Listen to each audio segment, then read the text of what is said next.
All right.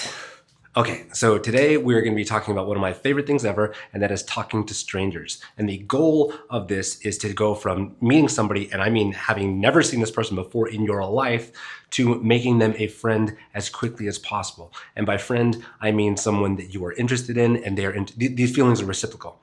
You feel interested in them, you want to learn more about them, this is fun, you want to spend more time with them. And we want to do this as fast as we possibly can. And I think that the more that you can do this, the higher quality of friends you get, because you get a bigger net, and then you get to select, and they get to select who they want to spend time with. The problem is that most people don't go out of their way enough times to make new relationships. So the net, the volume of people that they have is really small, so they don't really necessarily have the best quality.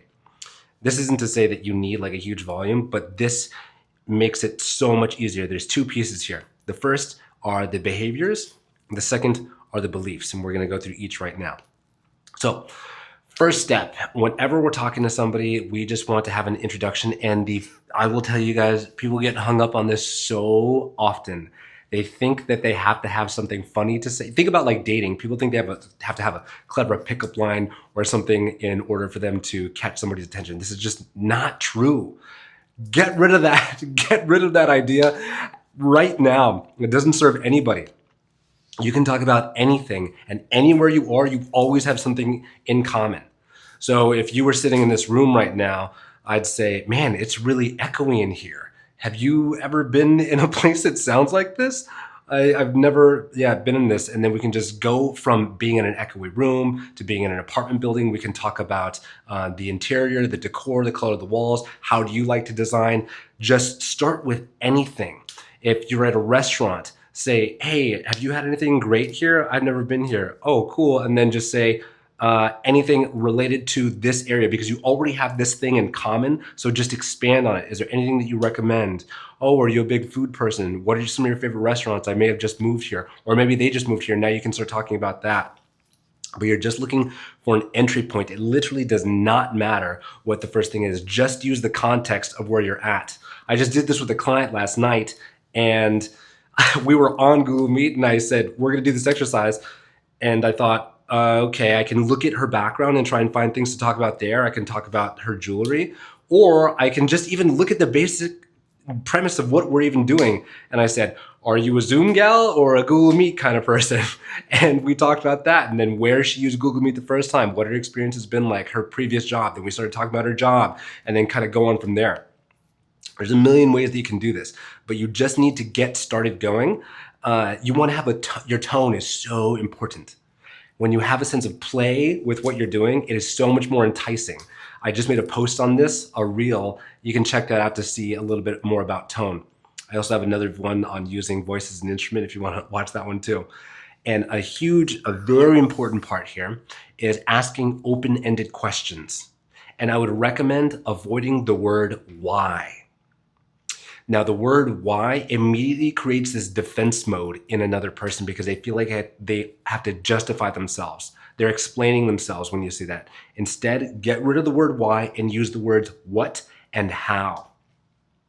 So why do you use Google Meet? What was your experience like using Google Meet? Very different ways that your brain interprets that word in terms of how you're going to have this internal feeling of that thing. So we got our intro. Again, you want to talk about whatever you've got going on in between both of you. And then we're going to have a playful tone, and we want to ask open-ended questions, not using why, but using what or how. Then whatever they say, it doesn't matter what they say, you're going to expand on the answer. So you are going to provide a buffer or a relay. So when they say, so I'm going to just use this example because we just used it last night. She's a Google Meet kind of gal, and she said she uses it with her coach. And I said, oh, that sounds really cool that you've got a coach. It seems like you really care about growing, and this is important for you. And I've read a lot about people getting coaches and things like this. What has your experience been like in coaching? So again, I used that buffer, which helps to relay, which creates a sense of affirmation and validation and acknowledgement in the other person.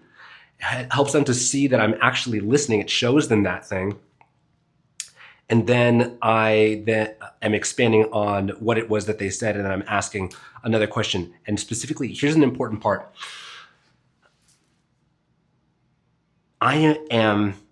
There's another part in there, is I provided a share about something that I knew, I experienced. My nose is so freaking itchy. I do not know why.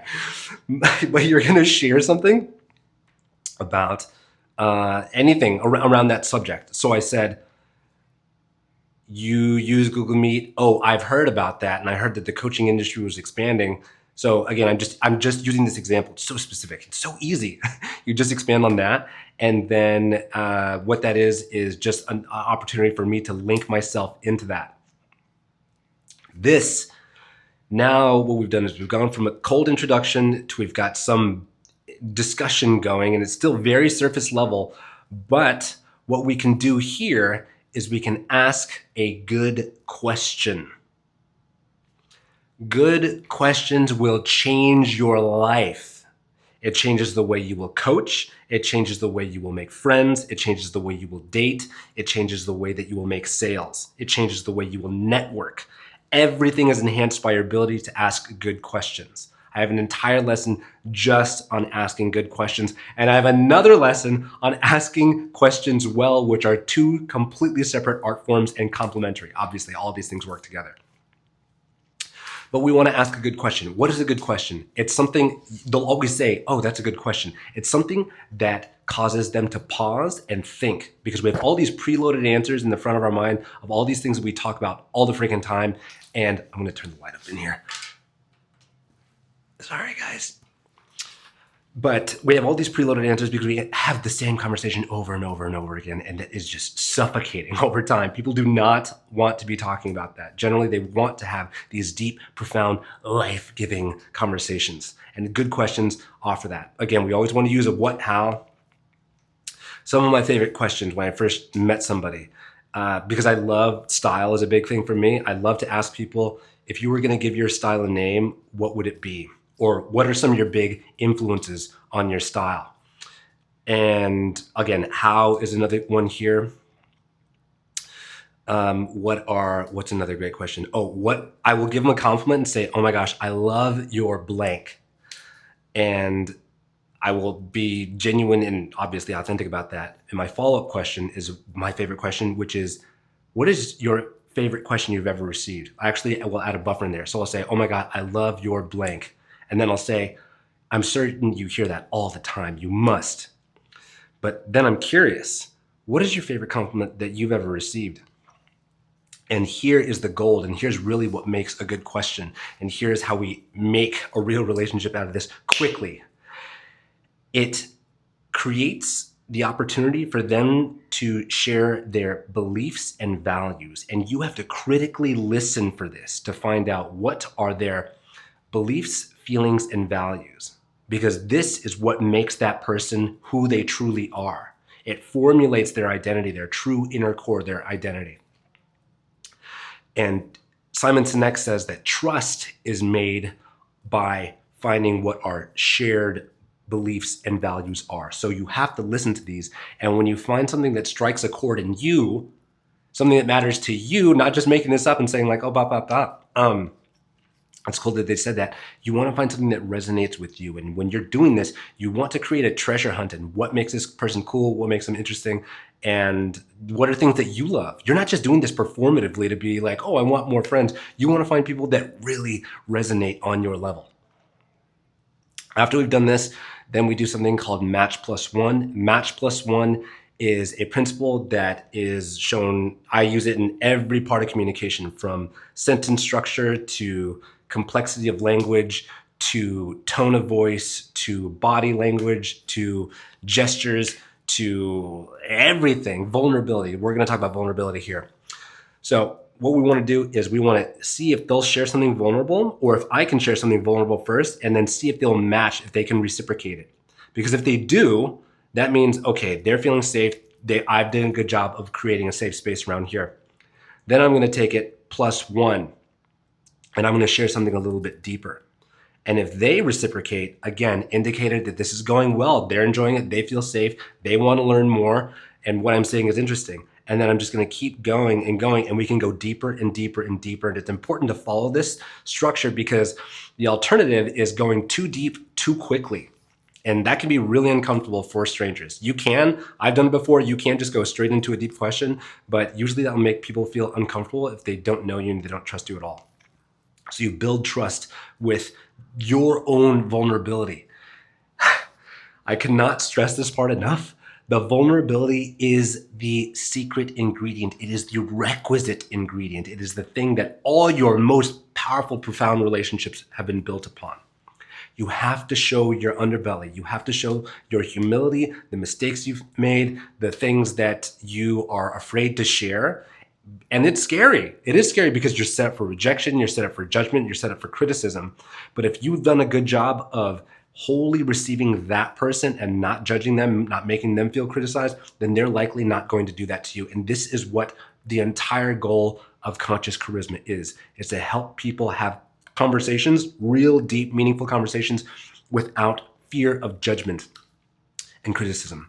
So many people are walking around feeling like they've got a front because they're afraid of how they're going to be perceived. I want to remove that. I want to get rid of that. This is where every relationship really comes together. So you have to show your humility, show you're fallible, you're human, you don't need to front. And if you can do this well, they will generally match it. I have rarely seen this not the match plus one go well if you can do it at a level that they are feeling comfortable with. And if we can remember, the definition of charisma, according to Vanessa Van Edwards, is 1 part competence and 1 part warmth. So when you show humility, it's a great way of showing warmth. And then competence can be coming in a number of different ways. So you can show that with your authority, with your wisdom, with your experience. And here's where it gets really meta. You can actually show someone that you are intelligent and competent by the way that you speak and simply by your critical thinking and listening skills. So when you can tease out what their values are and what their feelings are and you repeat back to them, that's when they feel seen and heard and felt.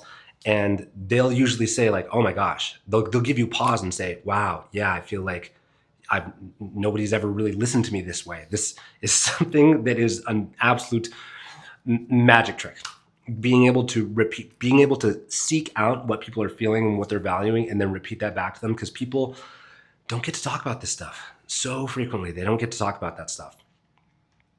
And also later on, if you guys want to talk about sales, that's what you link yourself to. If you find a value that they have and you have that value, you link it to that and then you start carrying them and say, oh, we have this and I can help you with this. That sales is a different thing, but just know that like that's really what you're listening for. You're listening for these feeling, these story, these experience words. So these are the steps. You have your intro, you have your intro again is just talking about, doesn't matter what you talk about, just something that is around you that you've got in common. Expand on that, playful tone. Then you're going to ask them something and then you're going to expand on that answer. You're going to relay back to what they said, provide your own share. We go deeper by asking a good question using our what or how question. And the good question does what? It allows them to share their feelings, beliefs, and values. And we're always looking for that. Then once they've done that, we go match plus one. And match plus one, it could be with humor, it could be with vulnerability, it could be with anything. It could be with like subject matter knowledge. It could be something really technical and you could increase in technicality as you go over time. Like it deals with literally everything. And we want to make sure that people feel comfortable, and that's why we do match first. And again, the secret ingredient is vulnerability. When you show yourself that you're human, people feel like they can be human around you. And then the last piece, and probably actually the most important piece, is your belief system. Most people are afraid of talking to strangers because they think that this isn't going to go well, that that person doesn't want to talk to me, that that person's busy, that that person is, they just don't want to talk. And beliefs drive behaviors. These things are inextricably linked. And when you believe this, you enter a conversation like this, then that belief will change your behavior. It will change your tone. It will change your body language. It will change your expressions, everything. It will change your words. And that's easily detected. People can pick that up. And that's usually what makes interactions go not so great. beliefs. We want to work on the inner beliefs. And that starts with knowing that you are valuable and that people want to talk to you, that what you have is gold. And then even expanding on that, not even speaking specifically about you, this is my learned experience after having traveled many times, not even speaking the same language. I have experienced every time that people want deep connection. There's so much isolation and division and loneliness and judgment and criticism in the world.